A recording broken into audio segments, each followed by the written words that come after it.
now that we're back in the UK, having served in Costa Rica for nearly 18 years, we can still carry on with this training of missionaries that we've been doing, and also doing it from a distance. And then here, we're serving people who are wanting to go from the UK to Latin America on short-term mission. Anything else you can think of? Yes, we're also involved with our local community. We live on a circle of houses, and when we came back last year, one of the first things we did was to invite our neighbours to a bonfire party to get to know them. And in the next few years, we're going to have our second bonfire party. We now know well over half of the people that live around us, so it's been a very positive experience. Bridget goes dog walking. She knows all the names of the dogs and some of their owners. So we're getting to know people round about, they're getting to know us, and we're beginning to feel a growing sense of community amongst our neighbours. Yeah.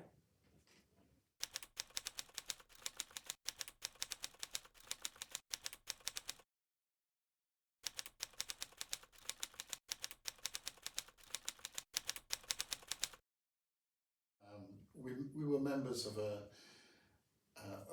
week group, a life group in our local church in Rugby. And then we came home. One of the exciting things was to see that the people weren't this size and just head and shoulders, but actually had legs. They were a great group in welcoming us back and helping us to feel at home. And we in turn have tried to use the opportunities of welcome to get to know our new neighbours. We've owned the house for a long time, but had people renting, and so coming back, we're the owners of the house, and people wanting to know who we are.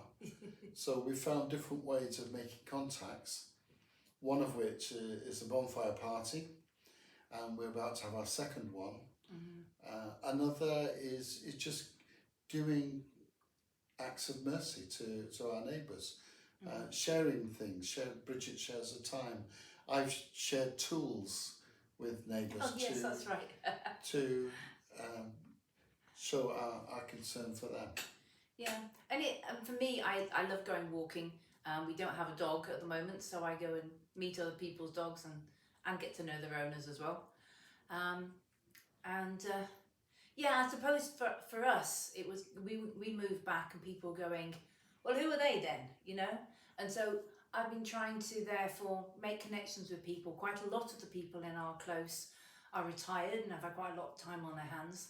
And so it's just, I don't know, just being neighbourly, and people have really just embraced this whole idea of some kind of community. It's amazing how people respond.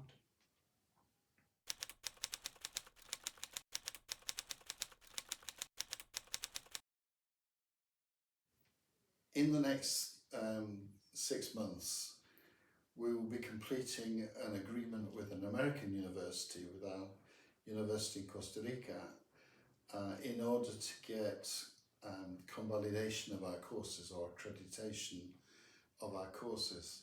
This means quite a lot of work for us to do as a department, but it offers us a tremendous opportunity for our master's students to be recognised to the level of equivalent to Yale or Princeton or any theological seminary in the States. So it's a very big issue, and it should encourage people to come and study with us. So we're expecting a growth in students as a result. And your local thing?